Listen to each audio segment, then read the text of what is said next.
کس سے مانگیں کہاں جائیں، کس سے کہیں، اور دنیا میں حاجت روا کون ہے؟ سب کا داتا ہے تو، سب کو دیتا۔ بسم اللہ الرحمن الرحیم۔ ان الحمد للہ نحمده ونستعینه ونستغفره، من يهده الله فلا مضل له ومن يضلل فلا هادي له، واشهد ان لا اله الا الله وحده لا شريك له، واشهد ان سيدنا ونبينا وحبيبنا وشفيعنا وقرة اعیننا محمدا عبده ورسوله، صلی اللہ تبارک و تعالی علیہ وعلی آلہ واصحابہ وازواجہ وذریتہ وبارک وسلم تسلیما کثیرا، اما بعد فاعوذ باللہ من الشیطان الرجیم، بسم اللہ الرحمن الرحیم۔ لقد جاءکم رسول من انفسکم عزیز علیہ ما عنتم حریص علیکم بالمؤمنین رؤوف الرحیم۔ وقال تعالی فلا وربک لا یؤمنون حتی یحکموک فیما شجر بینہم ثم لا یجدوا فی انفسہم حرجا مما قضیت ویسلموا تسلیما۔ سبحان ربک رب العزۃ عما یصفون وسلام علی المرسلین والحمد للہ رب العالمین۔ اللہم صلی علی سیدنا محمد وعلی آل سیدنا محمد وبارک وسلم۔ ہر انسان دنیا میں کسی نہ کسی اسٹائل سے، کسی نہ کسی طریقے سے زندگی گزارتا ہے۔ کچھ لوگ اپنا ایک ذہن رکھتے ہیں، وہ اسی حساب سے چلتے ہیں، وہ کہتے ہیں بھئی ہماری سمجھ میں یہی آتا ہے، ہمارا مزاج یہی ہے۔ کچھ لوگوں کے نزدیک قوم قبیلے کے رسوم اور رواج اس کی بڑی اہمیت ہوتی ہے، کہتے ہیں ہم میمن لوگ ایسے ہی کرتے ہیں، ان کے نزدیک اس کی بڑی اہمیت ہوتی ہے۔ بعض لوگوں کے نزدیک قوم کی تہذیب اور ثقافت کی بڑی اہمیت ہوتی ہے۔ قوم، اس کی تہذیب، اس کی ثقافت۔ جیسے ہمارے یہاں سندھ میں اجرک کا دن منایا جاتا ہے۔ سندھ حکومت نے گاڑیوں کے پیچھے جو پلیٹ لگتی ہے، نمبر پلیٹ، اس پہ اجرک کے نشان کو لازم کر دیا ہے۔ تو یہ سارے طریقے ہیں زندگی گزارنے کے۔ کوئی اپنے ذہن سے زندگی گزارتا ہے، کوئی اپنے خاندان، اپنی برادری، اپنے قبیلے کے رسوم اور اس کے رواج کو فالو کرتا ہے، اور کوئی اپنی قوم اور اس میں جو معروف ثقافت اور تہذیب ہے اس کو اختیار کرتا ہے، اور اس کی نظر میں بڑی اہمیت ہوتی ہے، اس کے خلاف وہ کرنے کے لیے تیار نہیں ہوتا۔ جن لوگوں پہ قومیت کا بھوت سوار ہوتا ہے اور ان کے نزدیک قوم کی ثقافت اور قوم کی تہذیب کی بڑی ویلیو ہوتی ہے، آپ ان کے سامنے ان کی ثقافت کی تذلیل کریں، توہین کریں، تو وہ مرنے مارنے پہ آ جائیں گے۔ آپ کسی سندھ کے قوم پرست کے سامنے سندھی ٹوپی کو زمین پہ پھینک کے اس کو بوٹ کے نیچے رون دیں، وہ مرنے مارنے پہ آ جائے گا۔ تم نے میری ماں سندھ کی توہین کی ہے۔ سندھ ماں، سندھ کو ماں کہتے ہیں۔ یہ سب جہالت کی باتیں ہیں۔ اللہ تعالیٰ نے ہم مسلمانوں کو، چاہے وہ مشرق کے رہنے والے ہوں، چاہے وہ مغرب کے رہنے والے ہوں، چاہے وہ کالے ہوں، چاہے وہ گورے ہوں، چاہے وہ سندھی ہوں، چاہے وہ پنجابی اور سرائکی ہوں، چاہے وہ پٹھان اور بلوچ یا بیروہی ہوں، چاہے وہ ملائی یا تھائی ہوں، چاہے وہ انگریز ہوں، چاہے وہ افریقی ہوں، چاہے وہ آسٹریلی ہوں، کہیں کے بھی ہوں، اس پوری امت مسلمہ جو مشرق اور مغرب شمال جنوب میں پھیلی ہوئی ہے، ان سب کو ایک اسٹائل، ایک طریقے کا پابند کر دیا ہے کہ تم سب نے اس طریقے کو فالو کرنا ہے، تم سب نے اس اسٹائل کو فالو کرنا ہے، تم سب نے اسی کے مطابق زندگی گزارنی ہے۔ اور وہ طریقہ حضرت محمد مصطفیٰ احمد مجتبیٰ صلی اللہ علیہ وسلم کا طریقہ ہے۔ لیکن چونکہ امت مسلمہ اپنی ڈگر سے ہٹ گئی ہے، اپنے راستے سے ہٹ گئی ہے، اپنی اصل کو بھول گئی ہے، اپنی منزل سے آگے پیچھے ہو گئی ہے، لہٰذا کوئی اپنے دماغ سے چلتا ہے، کوئی اپنی برادری اور قبیلے کے حساب سے چلتا ہے، اور کوئی اپنی قوم اور اپنے علاقے کے حساب سے چلتا ہے، جبکہ اللہ تعالیٰ نے ہمیں پابند کیا ہے کہ ہمیں اور کسی کی طرف نہیں دیکھنا، نہ اپنے دماغ سے فیصلہ کرنا ہے کہ مجھے اب کیا کرنا چاہیے۔ ہم اتنے آزاد نہیں ہیں کہ ہم اپنے فیصلے اپنے دماغ سے کریں، اور نہ ہی ہمیں برادری اور قبیلے کے رسوم اور رواج کو دیکھ کے چلنے کی اجازت ہے، نہ ہی ہمیں اپنی قوم اور اپنی قوم کی تہذیب اور ثقافت کو دیکھ کے چلنے کی اجازت ہے، بلکہ ہم سب کے سب پابند ہیں کہ ہماری زندگی کا ہر کام، ہماری زندگی کی ہر حرکت، ہماری زندگی کے دن بھی اور رات بھی، اور ہماری تجارت بھی، ہماری زراعت بھی، ہماری خوشیاں بھی، ہماری غمیاں بھی، ہماری 24 گھنٹے کی زندگی حضرت محمد مصطفیٰ صلی اللہ علیہ وسلم کے طریقے پر چل کر گزر رہی ہو۔ اور دیکھیں، قوم، قبیلہ، برادری، اہل زبان، اہل علاقہ، چاہے کتنے بڑے فلسفی ہوں، چاہے کتنے بڑے دانشور ہوں، چاہے کتنے پڑھے لکھے ہوں، اور ان کے طے کردہ رسوم اور رواج چاہے کتنے بڑے بڑے لوگوں نے طے کیے ہوں، لیکن اس میں غلطی کا امکان ضرور رہتا ہے۔ دنیا کا بڑے سے بڑا جج فیصلہ کرے، اس کے فیصلے میں غلطی کا امکان ہے، چونکہ وہ انسان ہے۔ لیکن نبی کریم رحمت دو عالم صلی اللہ علیہ وسلم نے جو زندگی دی ہے اور دکھائی ہے، اس میں غلطی کا امکان نہیں ہے۔ کیوں؟ اس لیے کہ وہ اپنی مرضی کی زندگی نہیں، وہ وحی کی زندگی ہے۔ کس کی زندگی ہے؟ کس کی زندگی ہے؟ وحی کی زندگی ہے۔ وحی یعنی اللہ کی بتائی ہوئی زندگی ہے، اور اللہ غلطی سے پاک ہے۔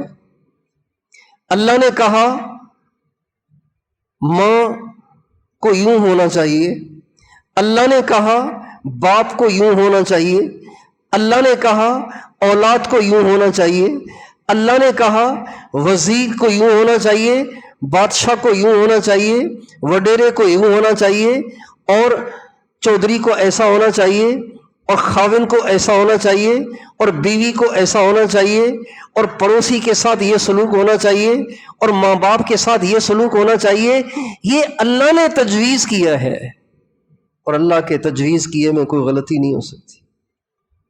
جس طرح اللہ غلطی سے پاک ہے، اس طرح نبی کریم صلی اللہ علیہ وسلم کی زندگی اور آپ کی سنت وہ بھی غلطی سے پاک ہے۔ اب آپ بتائیے، یہ کتنی بڑی حماقت کی بات ہوگی کہ اتنی مدلل اور محقق اور اتنی کنفرم زندگی اور طریقہ اور آپ کا اسٹائل، اس کو چھوڑ کے لوگ ایرے غیروں کے پیچھے چل رہے ہوں اور ان کی زندگیاں گزار رہے ہوں، اور ان کے طریقے پہ اپنی زندگی گزار رہے ہوں، یہ کتنی بڑی حماقت کی بات ہے۔ ہمیشہ انسان ٹھوکر تب کھاتا ہے جب اپنے نبی کے طریقے سے ذرا ہٹتا ہے۔ ہمیشہ ہمیشہ مسلمان بھی ٹھوکر کھائے گا، کافر بھی ٹھوکر کھائے گا، دیندار بھی ٹھوکر کھائے گا، دنیا دار بھی ٹھوکر کھائے گا تو مار کھائے گا۔ دنیا میں جس کسی کو جب کبھی بھی کوئی بھی مسئلہ پیش آتا ہے، کوئی بھی پریشانی آتی ہے، تو اس موقع کی سنت کو چھوڑنے کی وجہ سے آتی ہے۔ اللہ تعالیٰ نے اپنے نبی کی سنت میں، اپنے نبی کے طریقے میں، اپنے نبی کے اسٹائل میں اتنی برکت رکھی ہے، اتنی برکت رکھی ہے، اتنی برکت رکھی ہے، جو اختیار کرے گا اس کی زندگی بابرکت ہو جائے گی۔ جو تاجر ہمارے نبی کے طریقے کو اپنائے گا اس کی تجارت بابرکت ہو جائے گی۔ جو ملازم ہمارے نبی کے طریقے کو اپنائے گا اس کی ملازمت بابرکت ہو جائے گی۔ جو حاکم ہمارے نبی کے طریقے کو حکومت میں اپنائے گا اس کی حکومت میں برکت آ جائے گی۔ جو خاوند، جو بیوی اللہ کے نبی کا طریقہ اپنائیں گے ان کی زندگی میں، ان کے ازدواجی تعلقات میں، ان کی گھریلو زندگی میں برکت آ جائے گی۔ ایسے کبھی بھی نہیں ہو سکتا کہ کوئی نبی کا طریقہ اپنائے اور اس کو کوئی نقصان ہو جائے، نبی کا طریقہ اپنائے اس پہ کوئی مسئلہ کھڑا ہو جائے، نبی کے طریقے کو اپنائے اور اس کا انجام برا ہو جائے۔ ایسے نہ ہوا ہے نہ ہو سکتا ہے۔ یہ ایمان کی بات ہے، یہ ایمان کی بات ہے، یہ عقیدے کی بات ہے۔ ہر مسلمان کا اس پر پختہ یقین ہونا چاہیے کہ میرے نبی کے طریقے سے ہٹ کر میں کبھی کامیاب نہیں ہو سکتا، اور میں اپنے نبی کے طریقے کو مضبوطی سے پکڑ کر میں کبھی مار نہیں کھا سکتا، میں کبھی پریشان نہیں ہو سکتا، کبھی مجھ پہ کوئی مشکل نہیں آئے گی، کبھی مجھ پہ کوئی تکلیف نہیں آئے گی۔ اس پر مسلمان کا ایسا پختہ یقین ہونا چاہیے کہ ہٹانے سے نہیں ہٹنا چاہیے۔ حضرت علی مرتضیٰ رضی اللہ تعالیٰ عنہ کو نبی کریم صلی اللہ علیہ وسلم نے جب آپ کا ہجرت کا ارادہ ہوا تو آپ نے فرمایا کہ میں رات کو نکل جاؤں گا، آج رات کو میرے بستر پہ آپ نے سونا ہے، اور یہ امانتیں ہیں، صبح کو جن جن کی یہ امانتیں ہیں یہ ان کو واپس کرنی ہیں، اور یہ امانتیں واپس کر کے جلدی سے آؤ اور آ کر مجھ سے مدینے میں ملو۔ اس زمانے میں اس کا نام تھا یثرب، ابھی مدینہ نام نہیں ہوا۔ چنانچہ حضرت علی آئے اور آ کے لیٹ گئے۔ اللہ کے نبی رات کو نکلے دیر سے، سیدھے حضرت ابوبکر صدیق کے گھر ان کو لیا، 2 اونٹنیاں لیں اور وہاں سے چل سو چل غار ثور پہ چڑھ گئے اور وہاں اندر چھپ گئے۔ 3 دن وہاں قیام فرمایا۔ ادھر پیچھے یہ ہوا کہ حضرت علی جب آ کے سوئے بستر پر تو اللہ کی شان اسی رات کفار کا مشورہ ہوا کہ محمد کو سب نے مل کے شہید کرنا ہے۔ ایک قبیلہ شہید کرے گا تو ان کے قبیلے والے اس سے قصاص لیں گے، اس کا آدمی مار دیں گے۔ جب سارے ہی مل کے حملہ کریں گے تو پھر تو کوئی حملہ نہیں کرے گا۔ سارے عرب کے ساتھ تو محمد کا قبیلہ بنو عبد مناف، بنو عبد المطلب، بنو ہاشم تو لڑ نہیں سکتے، لہٰذا دیت پہ بات آ جائے گی، 1-2 اونٹ دینے پڑیں گے، جانی چھوٹ جائے گی۔ یہ ان کی پلاننگ تھی۔ نبی پاک علیہ السلام نکل گئے اور حضرت علی وہاں لیٹے ہوئے تھے۔ جب صبح کا ٹائم قریب ہوا ان کا پتہ نہیں کہاں چلا گیا، نکلا ہی نہیں۔ اندر گھسے تو حضرت علی لیٹے ہوئے تھے، انہوں نے حضرت علی کو اٹھا کے بہت مارا، بہت مارا۔ بتاؤ محمد کہاں گئے؟ کا پتہ نہیں کہاں گئے، مجھے کیا پتہ کہاں گئے۔ بالآخر مار مار کے وہ وہاں سے نکلے اور ہمارے نبی کو ڈھونڈتے ڈھونڈتے پہنچے وہاں غار ثور پہ۔ لمبا واقعہ ہے۔ حضرت علی نے امانتیں واپس کیں اور وہاں سے دوڑ لگائی اور آ کے اللہ کے نبی سے ملے مدینے میں۔ کسی نے حضرت علی سے پوچھا، اللہ کے نبی نے آپ کو اپنے بستر پر لٹایا جبکہ یہ پتہ چل گیا تھا کہ آج کی رات اللہ کے نبی کو شہید کرنے کی پلاننگ ہے، سازش ہوئی ہے، پروگرام بنا ہوا ہے، تو آپ کو ڈر نہیں لگا کہ میں حضور کے بستر پہ لیٹوں گا، وہ تلواریں جو حضور پہ چلنی ہوں گی وہ مجھ پہ چل جائیں گی، میرے تو ٹکڑے ٹکڑے کر دیں گے، تو آپ کو ڈر نہیں ہوا؟ حضرت علی فرمانے لگے نہیں، ڈر نہیں ہوا۔ کیوں؟ کہ اللہ کے نبی نے مجھے لٹاتے وقت فرمایا تھا، علی صبح امانتیں واپس کرنا اور پھر آ کے مدینے میں ملنا۔ میرے دل نے یقین کر لیا کہ صبح کو امانتیں بھی واپس کر پاؤں گا اور مدینے میں جا کے حضور سے بھی مل پاؤں گا۔ حضور نے کہہ دیا ہے کہ ملنا ہے، تو اس کا مطلب ہے ملنا ہے۔ حضور نے فرما دیا کہ امانتیں واپس کرنی ہیں، اس کا مطلب ہے واپس کرنی ہے۔ آج ہم کہتے ہیں اجی اگر سنت کو اپنائیں گے تو لوگ کیا کہیں گے، سنت کو اپنائیں گے یہ کام کیسے ہوگا، سنت کو اپنائیں گے تو یہ نقصان ہو جائے گا، وہ نقصان ہو جائے گا، پتہ نہیں کیا کیا شیطانی وسوسے ہمارے دل میں آتے ہیں، اس کو ہم زبان پہ لاتے ہیں اور پھر اسی پہ ہم اپنے سارے کام کی بنیاد رکھتے ہیں۔ میرے دوستو، یہ مسلمان کو زیب نہیں دیتا۔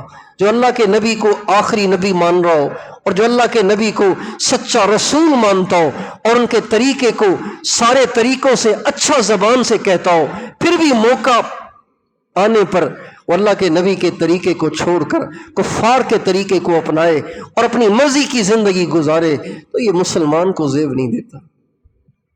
اس بات کا ہمارے دل کو پختہ یقین ہونا چاہیے۔ حضور نے کہا ہے نا، آپ علیہ السلام کا ارشاد ہے، میں قسم کھا سکتا ہوں صدقے سے مال گھٹ نہیں سکتا، صدقے سے مال گھٹ نہیں سکتا۔ اللہ کے نبی فرما رہے ہیں میں قسم کھا سکتا ہوں صدقے سے مال گھٹ نہیں سکتا، اور میں قسم کھا سکتا ہوں معاف کرنے والا ذلیل نہیں ہو سکتا، میں قسم کھا سکتا ہوں جھکنے والا اس کی عزت گھٹ نہیں سکتی، بلکہ اس کی عزت کو اللہ بڑھاتے ہیں۔ معاف کرنے والے کی عزت کو اللہ بڑھاتے ہیں۔ لوگ کہتے ہیں ہم کیسے معاف کر دیں، یہ تو دوبارہ سر چڑھ جائے گا، کیسے معاف کر دیں بھائی، یہ تو پھر دوبارہ دلیر ہو جائے گا۔ نہیں، اللہ کے نبی نے فرمایا میں قسم کھا کے کہتا ہوں تم معاف کرو، اللہ تمہاری عزت کو بڑھائے گا۔ تم تواضع اختیار کرو، اللہ تمہیں بلند کرے گا۔ تم اللہ کے نام پہ لگاؤ، لٹاؤ، اللہ تمہارے مال کو گھٹائے گا نہیں، اللہ تمہارے مال کو بڑھائے گا۔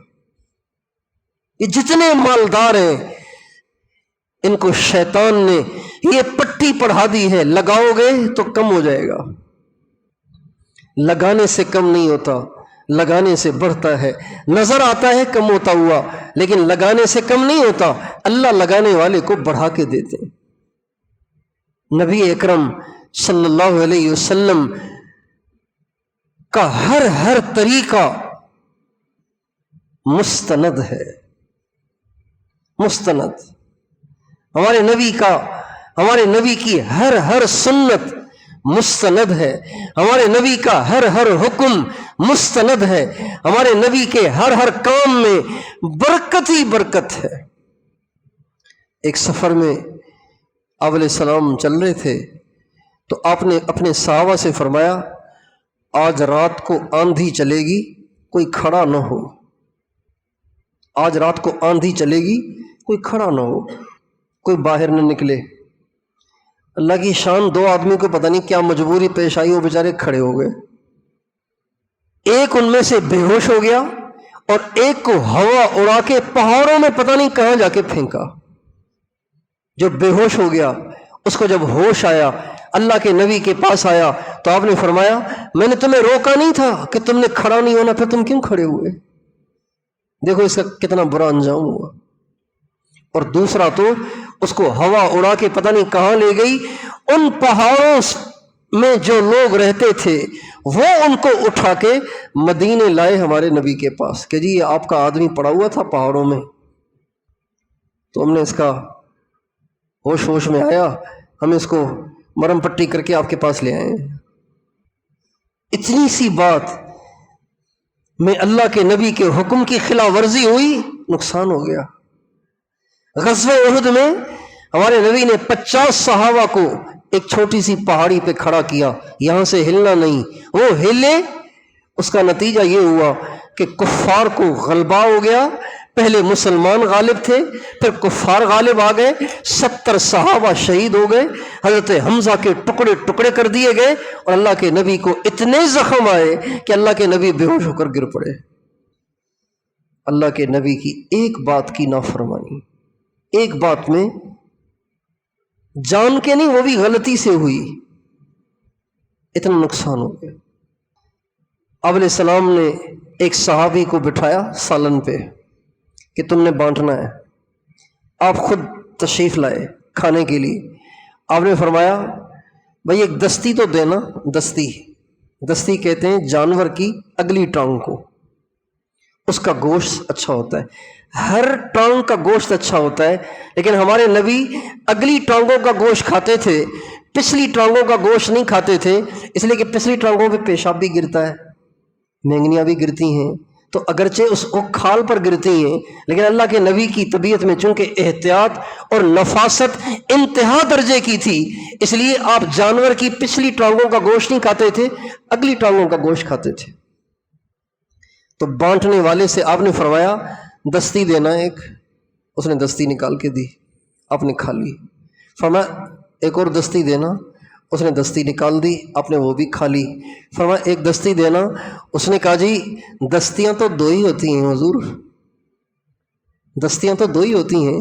آپ نے فرمایا اللہ کی قسم اگر تو دیتا رہتا اللہ تمہیں نکال کے دیتا رہتا، جب تک میں تجھ سے مانگتا رہتا اسی دیگچی سے ٹانگیں نکلتی رہتی اور تو مجھے دیتا رہتا، لیکن تم نے میری بات کو عقل کے ترازو میں تولا، اس لیے اللہ کی طرف سے جو برکت آنی تھی اس سے محرومی ہو گئی۔ غزوہ خندق میں صحابہ پہ فاقہ تھا، بھوک تھی، اتنی بھوک کہ حضرت ابو طلحہ انصاری رضی اللہ تعالیٰ عنہ اللہ کے نبی کی خدمت میں آئے، یا رسول اللہ میں نے پیٹ پہ پتھر باندھ لیا ہے، اتنی بھوک ہے۔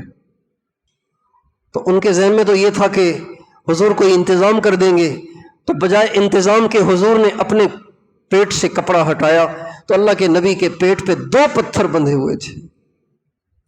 تو ابو طلحہ کو اب کہنے کی کوئی ضرورت ہی نہیں ہوئی۔ اب جب یہ حال صحابہ میں واضح ہوا کہ حضور نے 2 پتھر باندھے ہوئے ہیں، اتنی بھوک لگی ہوئی ہے، تو حضرت جابر رضی اللہ تعالیٰ عنہ بھاگے اپنی بیوی کے پاس آئے اور کہنے لگے بیگم اللہ کے نبی کو بہت بھوک ہے، 2 پتھر بندھے ہوئے ہیں، ہے کچھ گھر میں، کچھ پکا کے کھلاؤں حضور کو؟ کہاں بکری کا بچہ کھڑا ہوا ہے، تھوڑا سا آٹا پڑا ہوا ہے، 2-4 روٹیاں بھی پک جائیں گی اور بکری کا بچہ بھی تیار ہو جائے گا۔ کہا وہ اچھا، کہا پھر کیا کروں؟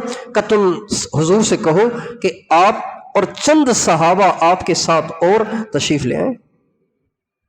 حضرت جابر نے آہستہ سے کان میں آ کے حضور سے کہا یا رسول اللہ کھانا تیار کروایا میں نے، لیکن ہے تھوڑا سا، آپ چند صحابہ اور آپ اپنی طریقے سے چند کو اپنے ساتھ میرے گھر میں لے آئیں۔ جو ہی حضرت جابر نے کان میں یہ بات کہی، حضور کھڑے ہوئے، فرمایا یا اہل الخندق، اے خندق والو، 1400 آدمی، اے خندق والو، جابر کے گھر میں تمہاری دعوت ہے، چلو۔ حضرت جابر کا تو منہ اتنا سا ہو گیا، پریشان ہو گئے، ارے یہ کیا ہو گیا؟ 4 آدمیوں کا کھانا 1400 آدمی کہاں سے کھائیں گے؟ لیکن جب وہ گھر جانے لگے اپنی بیوی کو بتانے کے لیے کہ بیگم بڑا مسئلہ ہو گیا، یہ کیا ہوگا، جب وہ جانے لگے تو اللہ کے نبی نے فرمایا جابر بیگم سے کہنا سالن کا دیگچا نہیں کھولنا، ڈھکن نہ ہٹانا، اور جب میں آؤں تو روٹی پکانا شروع کرنا۔ اور حضرت جابر گھبرائے ہوئے پہنچے بیوی کے پاس اور کہا بیگم بڑا مسئلہ ہو گیا۔ کہا کیا ہوا؟ کہا اتنے آدمی آ رہے ہیں، میں نے تو 4 آدمیوں کا کہا تھا۔ کہا آپ نے کیا کہا تھا یہ بتاؤ؟ کہا میں نے تو 4 آدمیوں کا کہا تھا۔ کہا پھر یہ حضور نے کہا؟ کہا ہاں۔ کہا پھر وہ جانے اللہ جانے، اللہ کا رسول جانے۔ چنانچہ آپ صلی اللہ علیہ وسلم سب صحابہ کو لے کر آئے، خود اندر دیگچی کے پاس خود بیٹھ گئے، اور حضرت ابو طلحہ انصاری کی اہلیہ حضرت ام سلیم سے فرمایا آپ روٹی پکانا شروع کریں۔ آپ نے آٹے میں کچھ پڑھ کے دم کیا اور اپنے مبارک ہاتھ سے 10 صحابہ کو بلایا، 10 صحابہ کو بلایا اور کھلاتے گئے، آتے گئے کھلاتے گئے، آتے گئے کھلاتے گئے، آتے گئے کھلاتے گئے، آتے گئے۔ 10 کی جوڑیاں آ رہی ہیں کھا رہی ہیں، آ رہی ہیں کھا رہی ہیں۔ 1400 صحابہ کھا کے جب فارغ ہو گئے تو روٹیاں بھی وہی، سالن بھی وہی۔ اور اگر ام سلیم حضور کی بات نہ مانتی اور خود دیگچے کا ڈھکن اتار کے بیٹھ جاتی تو یہ برکتیں ملتی؟ آج امت مسلمہ بے برکتی میں مبتلا ہے، سارے کماریں پھر بھی پوری نہیں ہو رہی۔ کیوں؟ حضور کی نافرمانیاں ہیں، حضور کے طریقے کی خلاف ورزیاں ہیں، حضور کی سنت کی خلاف ورزیاں ہیں، اس لیے بے برکتی ہے۔ شادیوں میں بے برکتی، غمیوں میں بے برکتی، تجارت میں بے برکتی، روزی میں بے برکتی، اولاد میں بے برکتی، بیوی خاوند کے رشتے میں بے برکتی۔ حضور کا طریقہ ہے ہی نہیں، مرضی کے مالک ہیں سارے۔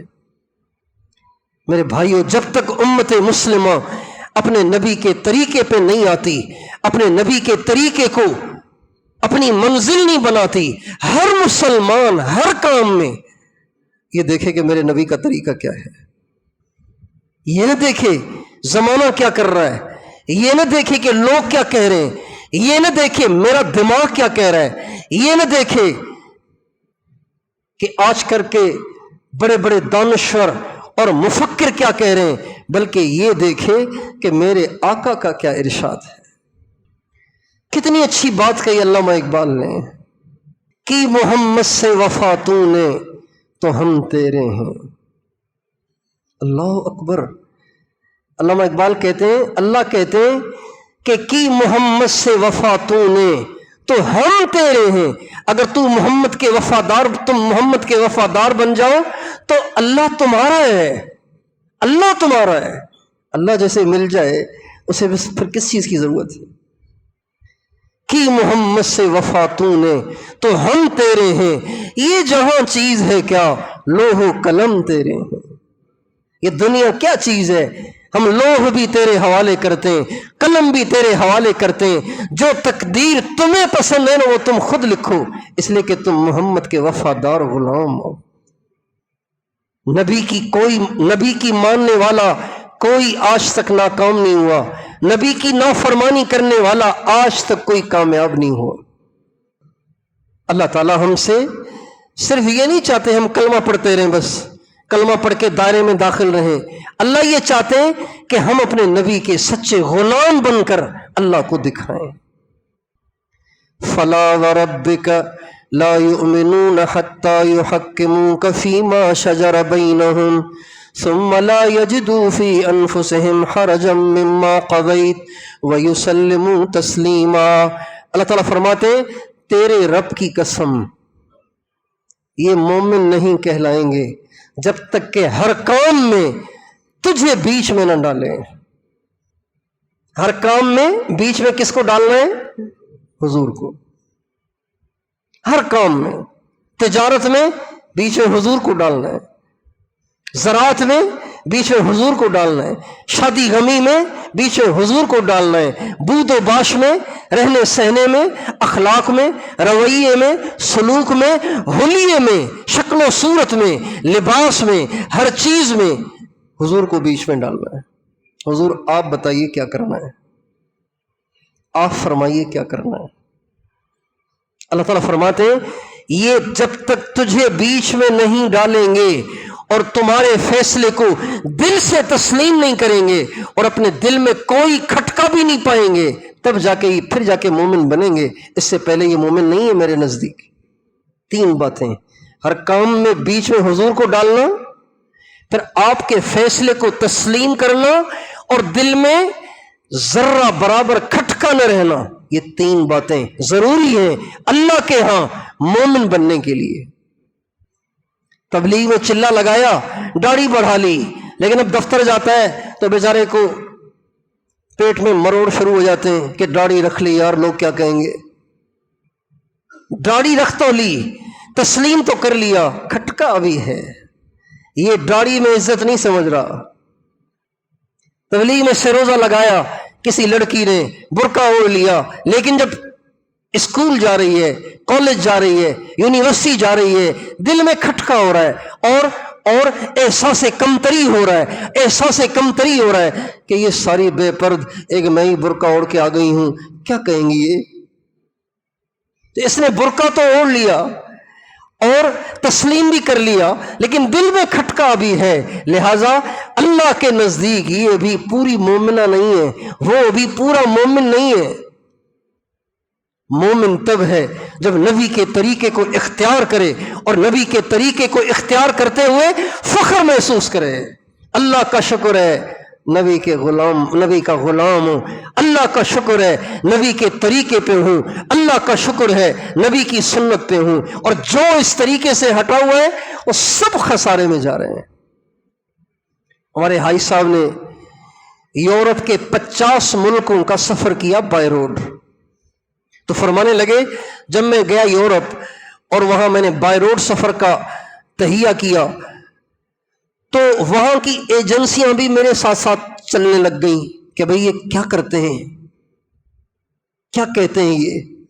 تو حاجی صاحب ہنس کے فرمانے لگے وہاں کے ٹیلی ویژن پر یہ خبر چلی کہ مسلمانوں کا گرو یہاں آیا ہوا ہے، مسلمانوں کا گرو۔ ہنس کے فرمانے لگے مجھے گرو کہہ رہے تھے۔ تو ایک جگہ راستے میں کہیں ٹھہرے تو وہ لوگ بھی ٹھہر گئے۔ جب حاجی صاحب کی ان پہ نظر پڑی تو حاجی صاحب اپنے ساتھیوں سے فرمانے لگے ان سے کہو یہ سب کے سب نقصان میں جا رہے ہیں۔ جب انہوں نے اشارہ کیا نا تو ایجنسی والے ذرا ہوشیار ہو گئے، کہنے لگے کیا کہہ رہے ہیں ہمارے بارے میں؟ ترجمان سے کیا کہہ رہے ہیں یہ؟ کہا یہ کہہ رہے ہیں تم سب کے سب خسارے میں نقصان میں جا رہے ہو۔ کہا ہم یورپ کیسے خسارے میں جا رہا ہے؟ یورپ تو ساری دنیا پہ حکومت کر رہا ہے۔ کہ نہیں، یہ فرما رہے تم سب کے سب خسارے میں جا رہے ہو۔ ثم لا يجدوا في انفسهم حرجا مما قضيت ويسلموا تسلیما، یہ تب تک مومن نہیں ہے جب تک ہر معاملے میں تجھے بیچ میں نہ ڈالیں اور تمہاری بات کو تسلیم نہ کریں اور اپنے دل میں کوئی کھٹکا محسوس نہ کریں، فخر محسوس کریں۔ آج امت مسلمہ رسوم کے ذریعے سے دل بہلا رہی ہے، رسوم کو اپنا کے اپنا دل بہلا رہے ہیں کہ نبی سے محبت ہو رہی ہے، جلوس نکل رہے ہیں، حضور سے محبت کا مظاہرہ ہو رہا ہے، نعتیں پڑھی جا رہی ہیں، حضور سے محبت کا اظہار ہو رہا ہے، میلاد منائے جا رہے ہیں، حضور سے محبت کا اظہار ہو رہا ہے، بڑے بڑے گلیوں میں ڈیک لگائے ہوئے ہیں اور ساری سڑکوں کو کمکموں سے روشن کیا ہوا ہے اور اپنے دل کو بہلا رہے ہیں، حضور کو خوش کر رہے ہیں۔ ارے میرے بھائی، حضور سے بے وفائی کر کے، حضور کے طریقے کو ٹھکرا کر، حضور کے حلیے کو ٹھکرا کر، حضور کی سنت کو ٹھکرا کر، حضور کے دین سے منہ موڑ کر آپ ان کمکموں سے اپنے دل کو بہلا رہے ہیں، تو یہ کس کو دھوکہ دے رہے ہیں؟ اپنے آپ کو دھوکہ دے رہے ہیں۔ محبت تب محبت شمار ہوگی جب ہم سر سے لے کے پاؤں تک اپنے نبی کے طریقے میں ڈھلے ہوئے ہوں، ہر کام میں، ہر بات میں ہمیں اپنے نبی کے طریقے کی تلاش ہو۔ او بھائی مجھے بتاؤ میرے نبی کا اس موقع پہ کیا طریقہ ہے، میں اپنے نبی کی سنت پہ چلنا چاہتا ہوں۔ میری بیٹی کے پاس ایک عورت کا میسج آیا کہ ان سے اپنے والد صاحب سے کہو کہ میں اپنے نبی کے طریقے میں ڈھل جانا چاہتی ہوں اور مجھ پر یہ کیفیت دیوانگی کی حد تک سوار ہو گئی ہے، برائے مہربانی آپ میری اس میں رہنمائی کریں کہ میں اپنے نبی کے ہر کام کو، ہر طریقے کو، ہر سنت کو کیسے اپناؤں۔ میرا بڑا دل خوش ہوا۔ یہاں آتے اولاد نہیں ہو رہی، دعا بتائیں، بیوی سے جھگڑا چلتا ہے، وظیفہ بتائیں، کاروبار نہیں چل رہا، دعا کریں۔ ایسے لوگ نہیں آ رہے جو کہہ رہے ہیں، جو یوں کہیں کہ سر سے لے کے پاؤں تک اپنے نبی کے طریقے میں مزین ہونا چاہتا ہوں، آپ مجھے اس کا راستہ بتائیں۔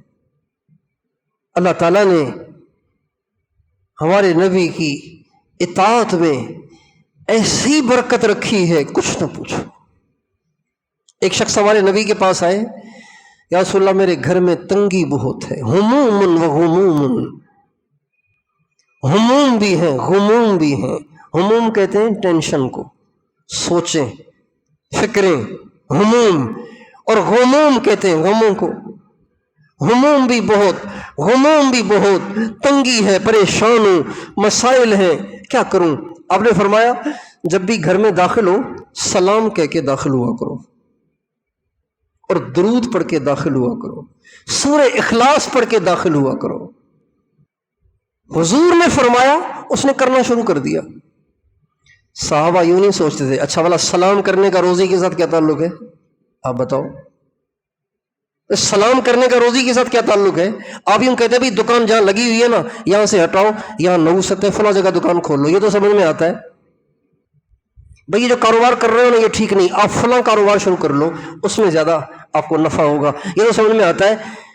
تنگی ہے روزی میں، بے برکتی ہے گھر میں، اور فرمانے گھر میں جا کے سلام کرو، سلام سے کیا ہوگا؟ لیکن صحابہ حضور کے فرمان کو اپنی عقل میں کے ترازو میں نہیں تولتے تھے، بلکہ حضور کی لکیر کے فقیر ہوا کرتے تھے۔ صحابی نے کہا بہت اچھا، وہ گئے، جب بھی جائیں السلام علیکم، جب بھی گھر میں جائیں السلام علیکم، درود، سورہ اخلاص۔ چند دن کے بعد آئے، یا رسول اللہ اتنی برکت ہو گئی کہ خود بھی کھا رہا ہوں، محلے والوں کو بھی کھلا رہا ہوں، اور ان کو بھی دے رہا ہوں، اللہ نے مجھے چند دن میں اتنا دے دیا ہے۔ یہ ہمارے اوپر کے لوگ شرعی قوانین کو کیوں نہیں ملک میں نافذ کرتے؟ اس لیے کہ وہ عقل کے ترازو میں تولتے ہیں۔ بھائی سود ختم کرو، بھائی سود کیسے ختم کریں؟ سود سے تو پیسہ بڑھ رہا ہے، تو پیسہ بڑھ رہا ہے تو ملک کو نفع ہو رہا ہے۔ عقل کے ترازو میں تولتے ہیں، شریعت کے احکام عقل کے ترازو میں نہیں، ایمان کے ترازو میں، عشق رسول کے ترازو میں تولے جاتے ہیں۔ جو نبی کا عاشق ہوگا وہ عقل کے ترازو میں نہیں تولے گا، وہ کہے گا حضور نے کہہ دیا ہے، سمجھ میں آئے نہ آئے یہی کرنا ہے۔ ایک شخص ہمارے نبی کے پاس آئے، کہنے لگے یا رسول اللہ میرے بھائی کو موشن لگ گئے، دست لگ گئے۔ آپ نے فرمایا اس کو شہد پلاؤ، چٹاؤ نہیں، چٹاؤ نہیں، العقہ اصلا، یہ نہیں فرمایا، فرمایا عشق ہی اصلا، غٹ غٹ پلاؤ جا کے اس کو شہد۔ اب آپ کسی سے بھی پوچھ لیں، عقل ہی نہیں مانتی، شہد پیے گا تو اور لگ جائیں گے۔ اچھا خاصا آدمی بھی اگر آدھا گلاس شہد کا پی لے تو اس کو تو مروڑ شروع ہو جائیں گے۔ اور نے فرمایا عشق ہی اصلا، اسے شہد پلاؤ۔ اس نے یہ نہیں کہا کیسے، گئے اور جا کے شہد پلا لیا تو موشن بڑھ گئے۔ پھر آیا حضور وہ تو بڑھ گئے، فرمایا عشق ہی اصلا، اسے شہد پلاؤ۔ یہ دوبارہ گئے، دوبارہ جا کے پلایا، پھر اور بڑھ گئے، پھر تیسری دفعہ آئے، رسول اللہ یہ تو بڑھتے چلے جا رہے ہیں، اور عشق ہی اصلا، اس کو جا کے شہد پلاؤ۔ تیسری دفعہ گئے، شہد پلایا، اور بڑھ گئے، چوتھی دفعہ آئے، کہنے لگے یا رسول اللہ وہ تو بڑھتے ہی چلے جا رہے ہیں، اور ہمیں عشق ہی اصلا صدق اللہ وکذب بطن اخیک، تمہارے بھائی کا پیٹ جھوٹا ہے، میرے رب کا فرمان سچا ہے، اللہ نے کہا شہد میں شفا ہے، اسے شہد پلاؤ۔ چوتھی دفعہ شہد پلایا تو بھائی بالکل ٹھیک ہو گیا۔ نبی کی ماننے میں ہی خیر ہے۔ خیر کس میں ہے؟ بولیے۔ اس بات کو ہمیں پلے باندھنا ہے، پلے باندھنا ہے۔ ساری دنیا اس کے خلاف بولے، ساری دنیا اس کے خلاف سمجھائے، ساری دنیا اس کے خلاف تجربے دکھائے، ہم نہیں مانیں گے۔ ہم تو کہیں گے بات تو وہی ہے جو حضور نے کہی ہے۔ دنیا کے سارے تجربہ کاروں کے تجربے غلط ہو سکتے ہیں، میرے آقا کی زبان سے نکلا ہوا جملہ کبھی غلط نہیں ہو سکتا۔ تو کیا خیال ہے، اپنی زندگی کو اپنے نبی کے تابع کریں گے انشاءاللہ؟ اس کی ضرورت ہے، جی مانے نہ مانے اس کو ہم کریں، خود بھی اس پہ آئیں، اوروں کو بھی اس پہ لائیں، سمجھائیں ہر ایک کو۔ بھئی حضور نے کہا ہے، آپ کو کیوں اس میں شک ہے؟ حضرات صحابہ اس لیے آگے نکل گئے، اس لیے نہیں آگے نکل گئے کہ انہوں نے نمازیں زیادہ پڑھی، انہوں نے روزے زیادہ رکھے، انہوں نے جہاد زیادہ کیے، انہوں نے صدقہ خیرات زیادہ کیے، اس لیے نہیں، اس لیے کہ صحابہ کے دلوں میں یقین ایسا تھا جو بعد میں کسی کا ہو ہی نہیں سکتا، اور یہ یقین خود نبی کریم صلی اللہ علیہ وسلم کی صحبت کا اثر تھا۔ ایک دفعہ حضرت عمر کے زمانے میں ٹڈیاں نظر نہیں آ رہی تھیں، عرب میں ٹڈیاں بہت ہوتی ہیں۔ حضرت عمر سوچنے بیٹھ گئے، ٹڈی نظر نہیں آ رہی، ٹڈی کیوں نہیں نظر آ رہی؟ اور ساری رات نہیں سوئے، پریشان پریشان پریشان، ٹڈیاں۔ کسی نے کہا امیر المومنین ٹڈیاں نہیں ہیں، آپ کو کیوں ٹینشن ہو رہی ہے؟ فرمانے لگے اللہ کے نبی نے فرمایا، اللہ کے نبی نے فرمایا، اللہ کے نبی نے فرمایا قیامت سے پہلے سب سے پہلی جو مخلوق نابود ہوگی وہ ٹڈی ہوگی، اس کے بعد پھر دوسری مخلوق مرنا شروع ہوگی، قیامت یہاں سے شروع ہوگی۔ تو ٹڈیاں نظر نہیں آ رہی، مجھے لگ رہا ہے کہ شاید قیامت شروع ہو رہی ہے، اس لیے مجھے ٹینشن ہو رہی ہے۔ مختلف علاقوں میں خطوط لکھے حضرت عمر نے، او بھائی کہیں ٹڈی کا آتا پتا ہو تو بتاؤ یار۔ تو ایک علاقے سے خط آیا کہ حضرت اللہ کا شکر ہے ہمارے یہاں ٹڈیاں بہت ہیں، تب جا کے حضرت عمر کو اطمینان ہوا کہ بھئی اللہ کا شکر ہے ابھی قیامت نہیں آ رہی۔ ایسا یقین صرف حضور اور کوئی نہیں۔ جیسے ہم کہتے ہیں نا سجدہ صرف اللہ کو، اسی طرح رسالت میں بھی توحید ہے، عبادت میں بھی توحید ہے، رسالت میں بھی توحید ہے، اتباع میں بھی توحید ہے، عبادت صرف اللہ کی، اتباع صرف محمد مصطفیٰ کی۔ یہاں بھی توحید چاہیے، وہاں بھی یہ قادیانی کہاں سے بھٹک گئے؟ یہ یہاں سے بھٹک گئے کہ انہوں نے رسالت کی توحید چھوڑ دی، عبادت اللہ کا حق، اتباع نبی کا حق۔ اب بیوی کے علاوہ کسی کے ساتھ نہیں سو سکتے، حرام ہوگا، ناجائز ہوگا۔ سجدہ کسی کو نہیں کر سکتے، صرف اللہ کو کریں گے۔ اتباع کسی کی نہیں کریں گے، صرف محمد مصطفیٰ کی کریں گے، یا جن کی انہوں نے فرمائی ان کی کریں گے، اور وہ بھی انہی کی اتباع ہے، چونکہ انہی کے کہنے سے۔ آپ علیہ السلام کا ارشاد ہے علیکم بسنتی وسنت الخلفاء الراشدین المہدیین، میری سنت کو لازم پکڑو، اور میرے جو خلفاء راشدین ہیں ان کی سنت کو بھی لازم پکڑو۔ اب ہم سنت پڑھیں گے ہی نہیں، اپنے نبی کے طریقے کو معلوم ہی نہیں کریں گے تو چلیں گے کیسے؟ کتنے ساتھی یہاں اپنے تعلق والے، محبت والے آتے ہیں، کبھی آپ کے سر پہ تیل لگا لوں؟ ہاں جی لگا لیجیے۔ جب وہ تیل لیتے ہیں ہاتھ میں، بھائی حضور کے طریقے پہ تیل لگانا آتا ہے؟ کہ جی تیل تو لگانا نہیں آتا۔ آپ کے اتنا وقت لگا ہوا ہے، اتنا پڑھے ہیں آپ، اتنا کچھ آپ نے کیا ہے، تو آپ ابھی تک آپ کو تیل ہی لگانا نہیں آتا؟ کوشش ہی نہیں کی اس کی ہم نے کہ میرے نبی کی سنت کیا ہے، میرے نبی کا طریقہ کیا ہے۔ اس کا گھروں میں شعور پیدا کریں، اپنی عورتوں میں شعور پیدا کریں، اپنے مردوں میں شعور پیدا کریں۔ آپ کی عورت دائیں ہاتھ سے جھاڑو چلا رہی ہے، اس کو پیار سے سمجھائیں بیگم بائیں ہاتھ سے۔ آپ کی بیگم دائیں ہاتھ سے بچے کو پاخانہ صاف کرا رہی ہے، آپ پیار سے کہیں بیگم دائیں سے نہیں بائیں سے۔ آپ کی بیوی اپنے بچے کو پاجامہ پہنا رہی ہے، پہلے بائیں ٹانگ میں پہنا رہی ہے پھر دائیں ٹانگ میں پہنا رہی ہے، آپ پیار سے فوراً کہیں بیگم دائیں پاؤں میں پہلے پہنا جاتا ہے، بائیں پاؤں میں بعد میں پہنا جاتا ہے۔ وہ اس کا پاجامہ اتار رہی ہے، پہلے دائیں سے اتار رہی ہے پھر بائیں سے اتار رہی ہے، آپ پیار سے کہیں بیگم پہلے بائیں سے پھر دائیں سے۔ آپ کا بچہ بیت الخلاء میں جا رہا ہے، دائیں پاؤں سے داخل ہو رہا ہے، آپ پیار سے سمجھائیں بیٹا دائیں سے نہیں بائیں سے اندر جاتے ہیں۔ اپنے بچے سے کہا جلدی سے وضو کرو، اس نے جلدی سے وضو کرنا شروع کیا لیکن مسواک نہیں نکالی، آپ فوراً کہیں بیٹا وضو سے پہلے مسواک پیارے نبی کی سنت ہے۔ بیگم آپ کی مسواک کہاں ہے؟ بیٹا آپ کی مسواک کہاں ہے؟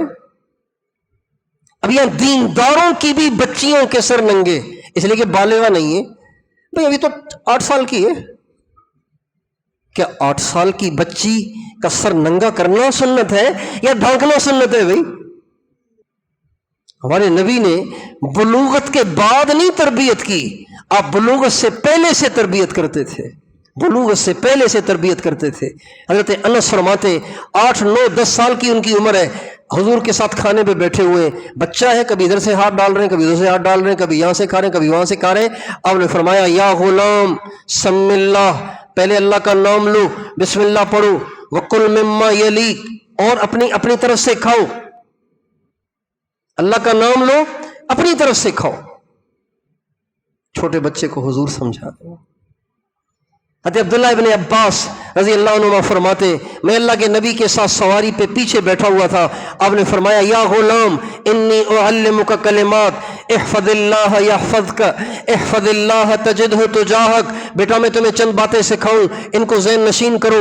اللہ کے حکم کی حفاظت کر، اللہ تیری حفاظت کرے گا، تو اللہ کے حکم کی حفاظت کر، ہر وقت اللہ کو اپنے سامنے پائے گا۔ وَاعْلَمْ أَنَّ الْأُمَّةَ لَوِ اجْتَمَعَتْ عَلَىٰ أَن يَنفَعُوكَ بِشَيْءٍ لَمْ يَنفَعُوكَ إِلَّا بِشَيْءٍ قَدْ كَتَبَهُ اللَّهُ عَلَيْكَ وَلَوِ اجْتَمَعُوا عَلَىٰ أَن يَضُرُّوكَ بِشَيْءٍ لَمْ يَضُرُّوكَ بِشَيْءٍ إِلَّا قَدْ كَتَبَهُ اللَّهُ عَلَيْكَ۔ بیٹا ساری دنیا اگر تیری دشمن ہو جائے اور تجھے نقصان دینا چاہے تو سب کے سب مل کے تیرا بال بھی بیکا نہیں کر سکتے جب تک اللہ نہ چاہے، اور سب کے سب تیرے بڑے ہمدرد اور بڑے تیرے جانثار اور تیرے فدائی ہو جائیں اور تجھے نفع دینا چاہے تو سب کے سب مل کر تیرا اتنا بھی نفع نہیں کر سکتے جب تک اللہ نہ چاہے۔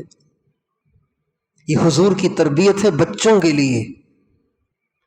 ربیع الاول میں اپنے گھروں میں جھنڈیاں لگانے سے حضور خوش نہیں ہوں گے، سارے گھر سے سنت کی خلاف ورزیاں ختم کر کے مرد اور عورتیں اور بچے سب کے سب حضور کی سنت سے مزین ہو جائیں، آقا کی روح خوش ہو جائے گی۔ باقی 12 ربیع الاول کو آپ نے محفل قائم کر لی اور 13 ربیع الاول کو پھر فلمیں دیکھنا شروع کر دیں تو یہ ڈرامہ ہے، محبت نہیں ہے یہ۔ اس لیے میرے دوستو، ہم اور آپ اس کی نیت کریں کہ بھئی اپنی زندگی تو بس اب ہم نے حضور کے حوالے کر دی، سپردم بتو ما اے خیشرا تو دانی حساب کم و بیشرا، بس میری اب اپنی کوئی مرضی نہیں، میرے آقا جو آپ کا طریقہ ہے بس وہی میرا طریقہ ہے، آپ کی جو زندگی ہے بس وہی میری زندگی ہے، میری اپنی کوئی مرضی نہیں۔ دنیا بھی جنت بن جائے گی، آخرت میں بھی جنت ملے گی، اور سنت پہ چلنے والے کو سب سے بڑا جو اللہ انعام دیتے ہیں نا، وہ پتہ ہے کیا ہے؟ وہ سنت پہ چلنے والا اللہ کا محبوب بن جاتا ہے۔ کس کا محبوب بن جاتا ہے؟ اللہ اکبر! بھئی یہ اللہ والا ہے، بھئی یہ عارف باللہ ہے، بھئی یہ ولی اللہ ہے، یہ تو سمجھ میں آتا ہے۔ اللہ کا محبوب، اللہ اس کو چاہتا ہے، اللہ پاک کا یہ محبوب ہے، یہ کتنی بڑی بات ہے۔ اور اللہ اس کو دیتے جو اپنے نبی کا تابع دار ہوتا ہے، اور یہ وعدہ اللہ نے قرآن میں کیا ہے، کسی ضعیف موضوع حدیث کی بات نہیں ہے، یہ قرآن کا وعدہ ہے۔ اللہ تعالیٰ فرماتے قل ان کنتم تحبون اللہ فاتبعونی یحببکم اللہ ویغفر لکم ذنوبکم واللہ غفور الرحیم۔ اے نبی آپ ان سے کہیں اگر تمہیں اللہ سے محبت ہے تو میری اتباع کرو، میری پیروی کرو، جب تم میری پیروی کرو گے تم اللہ کے محبوب بن جاؤ گے۔ جس سے پیار ہوتا ہے جو اس جیسا بھی ہو نا، اس سے بھی پیار ہوتا ہے۔ میں اپنی والدہ کے ساتھ ایک دفعہ ویل چیئر پر اس کو صفا مروہ میں صحیح کروا رہا تھا، تو بچے بھی دوڑ رہے ہوتے ہیں اپنی ماؤں کے ساتھ، تو ایک بچی دوڑ رہی تھی صفا مروہ کے بیچ میں، چھوٹی بچی، تو میری ماں نے کہا اس کو پکڑو، اس کو پکڑو، اس کو پکڑ کے لا تھوڑی دیر کے لیے۔ میں نے کہا پرائی بیٹی ہے اماں، کیا کہہ رہی ہیں آپ؟ اس کے بازو میں ہاتھ ڈالوں گا اس کی ماں کیا کہے گی؟ کہ نہیں اس کو پکڑ کے لا، میں دیکھنا چاہتی ہوں اس کو، کیا مسئلہ ہے؟ تو میری بیٹی اس وقت چھوٹی سی تھی، کہنے لگی بالکل اس جیسی ہے، میں اس کو گود میں تھوڑی دیر بٹھانا چاہتی ہوں، بالکل اس جیسی ہے۔ جب پیارا ہوتا ہے اس جیسا بھی کوئی مل جائے تو وہ بھی پیارا لگتا ہے. اللہ کو حضور بہت پیارے، اتنے پیارے اتنے پیارے اتنے پیارے کہ اتنے پیارے حضور کو اللہ کو اور کوئی ہے ہی نہیں جتنے ہمارے نبی اللہ کو پیارے ہیں. ایک دفعہ آپ صلی اللہ علیہ وسلم کا نکاح ہوا، آپ نے ولیمہ کھلایا، صحابہ کو بلایا، ولیمہ کھلایا. اب جیسے عام طور پہ عادت ہوتی ہے کھانا کھا کے پھر وہیں بیٹھ کے گپ شپ شروع ہو گئی. اب حضور تو کچھ کہہ نہیں سکتے تھے، جبریل وحی لے کے آ گئے، قرآن لے کے آ گئے کہ میرے نبی نے تمہیں دعوت پہ بلایا تھا، اب جب تو کھانا کھا چکے تو جا کیوں نہیں رہے ہو؟ تمہارے یہاں بیٹھنے سے میرے نبی کو گرانی ہو رہی ہے، تمہارے یہاں بیٹھنے سے میرے نبی کو گرانی ہو رہی ہے.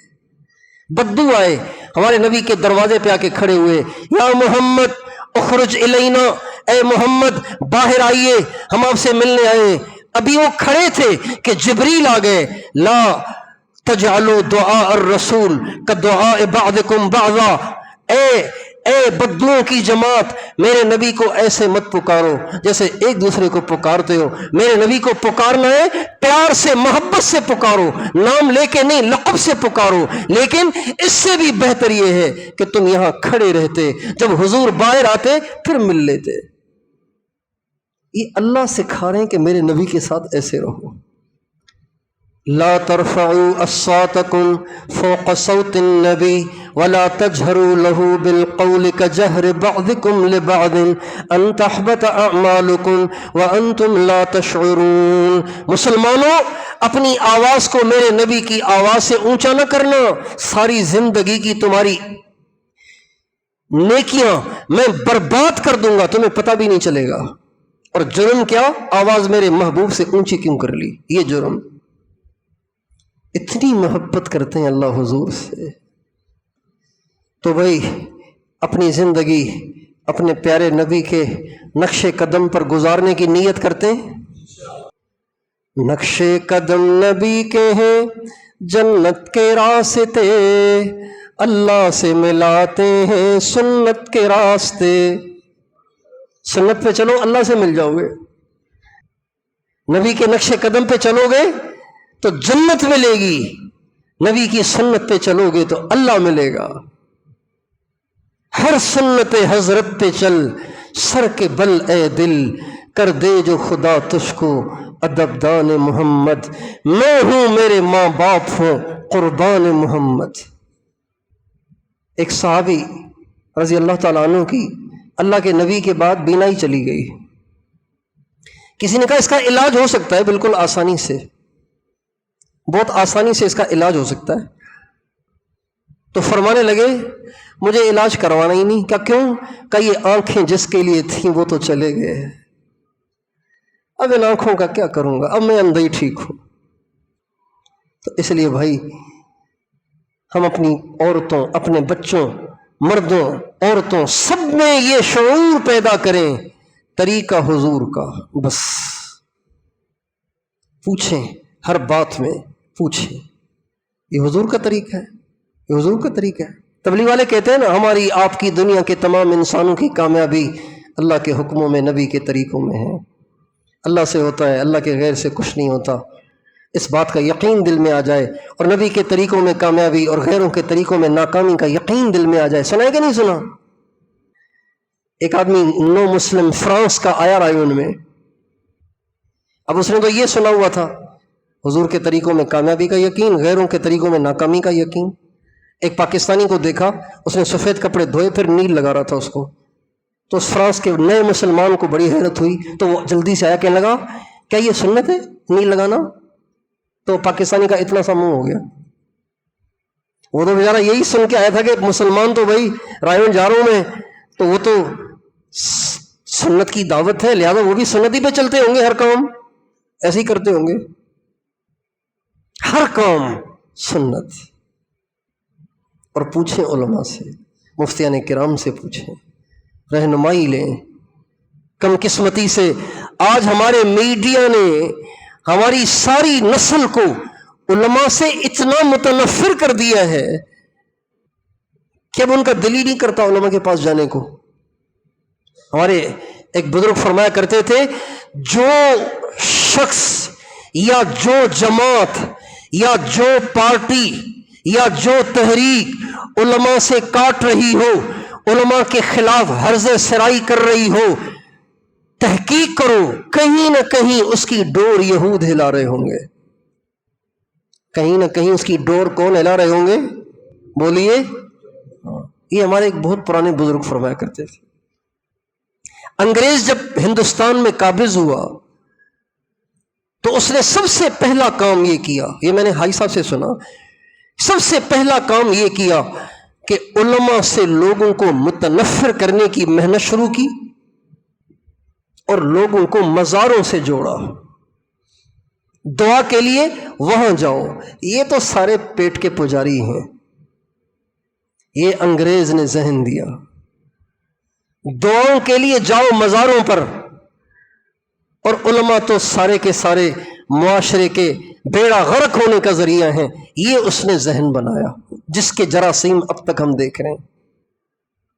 کام بنوانے تو جاؤ مزاروں پہ، چڑھاوے چڑھاؤ، منتیں مانو، وہاں جا کے سجدے کرو، وہاں جا کے طواف کرو، وہاں سے کام بنیں گے۔ یہ مولوی بیچارے تو بس ایسے ہی ہیں، نہ انہوں نے خود ترقی کرنی ہے نہ ترقی کرنے دینی ہے، چونکہ یہ ذہن بن گیا ہے۔ لہذا اب سنت کہاں سے معلوم کریں؟ سنت کا علم تو انہی کے پاس ہے۔ اب سنت کا علم تو آپ کو نہ وزیر اعظم صاحب بتائیں گے، نہ وزیر اعلیٰ صاحب بتائیں گے، نہ آپ کا کمشنر بتائے گا، نہ آپ کا رجسٹرار بتائے گا، نہ آپ کا ACDC بتائے گا، وہ تو علماء بتائیں گے، اور علماء سے متنفر ہوئے ہیں۔ اس لیے بھائیوں، علماء کے دامن سے وابستہ رہیں اور اپنی نبی کی ہر سنت کو معلوم کر کے اس کے مطابق زندگی خود بھی گزارنے کی نیت کریں، ہر ایک کو اس پہ لانے کی نیت کریں، کوشش کریں گے انشاءاللہ۔ اللہ تعالیٰ سے دعا ہے کہ اللہ تعالیٰ مجھے اور آپ کو اسی طرح اپنے پیارے نبی کی سنت پر چلتے ہوئے اور اوروں میں اس کی آوازیں لگاتے ہوئے اس کی اشاعت اور اس کا احیاء کرتے کرتے کرتے کرتے اپنے پاس بلائے۔ مولانا الیاس صاحب رحمۃ اللہ علیہ سے کسی نے پوچھا کہ آپ تبلیغ سے کیا چاہتے ہیں؟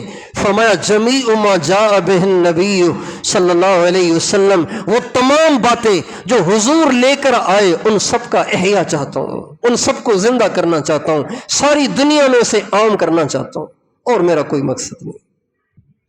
اپنے حلیے کو اپنے نبی کے مشابہ تر کرنے کی کوشش کریں، مونچھوں کو کتروانے کا ماحول بنائیں، داڑھی کو بڑھانے کا ماحول بنائیں، لمبے کرتے کا ماحول بنائیں، چھوٹی شلواروں کا ماحول بنائیں۔ اب کرتے چھوٹے، شلواریں لمبی، شلوارے سے تو سینڈل بھی ڈھکا ہوا ہے اور کرتا گھٹنے سے بھی اوپر جا رہا ہے، حالانکہ ہمارے نبی کا کرتا آدھی پنڈلی تک ہوتا تھا، ہمارے نبی کی شلوار آدھی پنڈلی تک ہوتی تھی، شلوار بھی آدھی پنڈلی تک، کرتا بھی آدھی پنڈلی تک۔ ہمارے نبی کا لباس کھلا ہوتا تھا۔ ہمارے نوجوانوں نے جو پینٹ شرٹ پہنتے ہیں ان کا تو سطر ویسے ہی نظر آ رہا ہوتا ہے، ان کے جسم کی بناوٹ تو ویسے ہی نظر آ رہی ہوتی ہے، اور جو کرتے پہنتے ہیں ان کو بھی شیطان نے ایسی پٹی پڑھائی ہے کہ سارا کرتا کھلا، اور کولے کے پاس آ کے کرتا ان کا تنگ ہو جاتا ہے، اور وہ چل رہے ہیں تو ان کا سطر ظاہر ہو رہا ہے، ان کے جسم کی بناوٹ ظاہر ہو رہی ہے۔ ایک دیندار کے گھر میں جانا ہوا، خود بڑا دیندار، اور بچے آدھے گنجے آدھے سر پہ بال۔ میں نے کہا بھائی یہ ان کا کیا حشر کیا ہے آپ نے؟ بس وہ نائی کے پاس گئے تھے تو انہوں نے یہ کیا ہے۔ بھائی نائی کے پاس گئے تھے، آپ گھر بنواتے ہیں، کسی مستری کو بلاتے ہیں، کسی ٹھیکیدار کو بلاتے ہیں تو وہ اپنی مرضی سے آگے بنا کے چلا جاتا ہے۔ آپ کہتے ہیں بھائی یہاں روم بنانا ہے، یہاں ڈرائنگ روم بنانا ہے، یہاں پہ کچن بنانا ہے، یہاں پہ بیت الخلا بنانا ہے، یہاں پہ یہ کرنا ہے، یہاں پہ یہ کرنا ہے۔ آپ نقشہ آپ بتاتے ہیں کہ وہ آ کے خود ہی بناتا ہے؟ تو بے قیمت پلاٹ پہ کنسٹرکشن آپ کی مرضی سے ہو رہی ہے، اور آپ کے سب سے قیمتی بچے کے سر پہ جو اس طرح چل رہا ہے، جو مشین چل رہی ہے، وہ نائی کی مرضی سے چل رہی ہے، وہ بھی آپ کی مرضی سے چلنی چاہیے۔ آپ کہیں اسے میرے بچے کے بال ایسے بناؤ جیسے میرے حضور کے تھے۔ اور ہمارے نبی کے جو بال تھے ہمارے نبی کے جو بال تھے ہمارے نبی کے جو بال تھے وہ چاروں طرف سے برابر ہوتے تھے. ہمارے نبی کے بال چاروں طرف سے برابر ہوتے تھے. یہ نہیں کہ یہاں سے چھوٹے یہاں سے بڑے یہاں سے بڑے یہاں سے چھوٹے، ایسے نہیں، چاروں طرف سے بال برابر. بڑے کرنے ہیں تو کان کی لو تک لے آؤ، چھوٹے کرنے تو چھوٹے بھی کر سکتے ہیں لیکن ہوں چاروں طرف سے برابر. ہمارے نبی کا ارشاد ہے من تشبہ بقوم فہو منہم، جو جن جیسی شکل بنائے گا قیامت کے دن انہی کے ساتھ اٹھایا جائے گا. اللہ تعالی ہم سب کو اپنے نبی کے نقش قدم پر چلنے کی توفیق عطا فرمائے، اپنے نبی کی سنت کو سینے سے لگانے کی توفیق دے. تو آپ میں سے کوئی ہے ایسا مرد مجاہد جس نے یہ پکا عزم کر لیا ہو اپنے آپ کو 100% بدلنے اور اپنی زندگی کو بس ویسا اپنے نبی کے طریقے کے تابع بنانے کا؟ کوئی ہے ایسا مرد مجاہد جس نے 100% فیصلہ کر لیا ہو؟ اللہ آپ سب کو اپنے نبی کا سچا دیوانہ بنا دے. وآخر دعوانا ان الحمد للہ رب العالمین.